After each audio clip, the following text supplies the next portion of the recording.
प्राचीन काल में अथवा अर्वाचीन काल में जो लोग शक्तिशाली, प्रभावशाली, मेधावी, स्मृति संपन्न, नीति संपन्न हुए हैं, उन सब के मूल में भगवद आराधन और तपस्या ही है।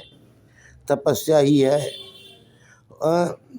कुछ लोग भगवत प्राप्ति के लिए भगवान की दिव्याति दिव्य दे दिव्यमान स्निग्ध सुंदर कमनीय कांतिमयी मनोहारिणी मूर्ति का अवलोकन करने के लिए, प्रभु के सुमधुर अधर सुधारस का पान करने के लिए, उनकी अमृतमयी मृतक जियावनी गिरा का श्रवण करने के लिए, प्रभु के अनंत ऐश्वर्य माधुर्य सौगंध सौरस्य परिपूर्ण मंगलमय श्रीपादारे विंद मकरंद रस का समास्वादन करने के लिए जप तप शम दम नियम आदि करते हैं, अनुष्ठान करते हैं, किंतु बिना सिद्धि प्राप्त किए ही प्रभु के मृत्यु आदि के शिकार हो जाते हैं। वही कालांतर में श्रीमानों के यहाँ, शक्ति संपन्नों के यहाँ, साधन संपन्नों के यहाँ उत्पन्न होते हैं। अखंड अनंत स्वप्रकाश सदरूप बोध स्वरूप कूटस्थ असंग निरवय निर्विकार एक रस परम तत्व का साक्षात्कार कर लेते हैं। दूसरा यह कि धन मान प्रतिष्ठा आदि में अगणित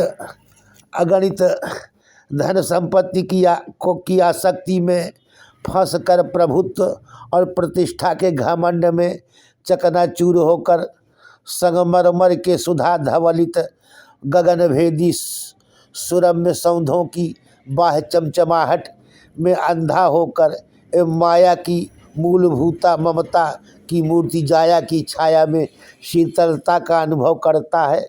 श्रवण मात्र रमणीय मृग तृष्णिकोदक सांसारिक क्षुद्र वासनाओं के चंगुल में फंस जाता है। एक वह है जो भगवत पादारविंद भगवत पंकज में उनका मनोमिलिंद अहिर्निश आसक्त रहता है। वे ही प्रभु के भरोसे अनन्य निश्चिंत रहते हैं। जो दशा पुत्र वत्सला माँ के उत्संग लालित शिशु की है, वही दशा भगवत पादारविंदानुरागियों की भी है। वे ही घर में आग लग जाने पर भी निश्चिंत होकर माला जप करते रहते हैं।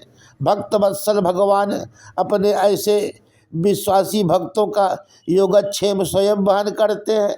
तभी तो भगवान किसी के घर पानी भरते हुए और किसी का छप्पर छाते हुए देखे गए। करे ही क्या, ठहरे तो भक्त भावना पराधीन ही, भक्त वांछा कल्पतरु ही। यदि हम साधन संपन्न हो तो भी भगवान से विमुख न होकर ही हमें प्रयत्न करना चाहिए, क्योंकि राम विमुख संपत्ति प्रभुताई, गई रही पाई बिनु पाई। जिस सरिता का कोई उद्गम स्थान नहीं होता, वह शीघ्र ही सूख जाता है। इसलिए यदि चाहते हो, हम लोग चाहें कि हमारी अस्थायी उन्नति हो, साम्राज्य स्वराज्य आदि मिले, लौकिक अभ्युदय हो, साथ ही अनंत कोटि ब्रह्मांड नायक भगवान भी मिले, तो भगवत चरणों का सहारा लिए बिना यह संभव नहीं है। भगवत चरणों का सहारा लिए बिना यह संभव नहीं है।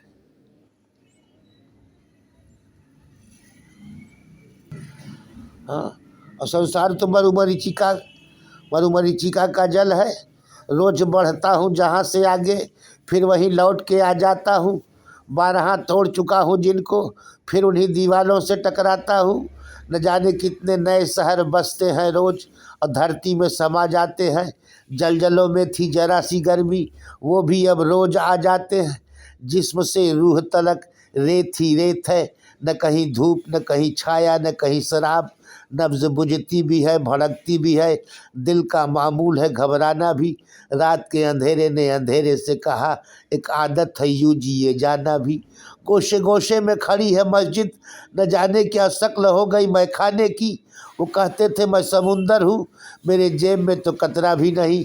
लिखता था मैं अपनी खैरियत, अब मेरे तकदीर में खतरा भी नहीं।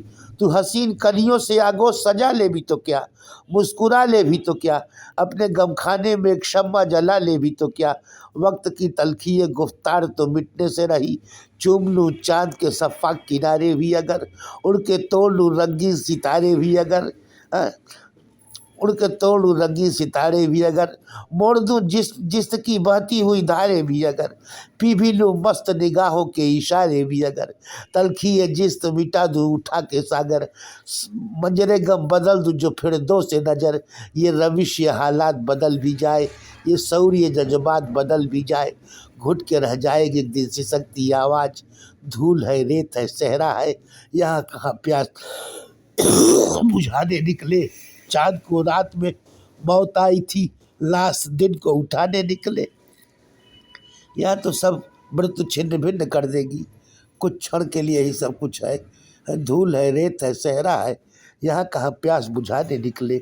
चाँद को रात में मौत आई थी, लाश दिन को उठाने निकले।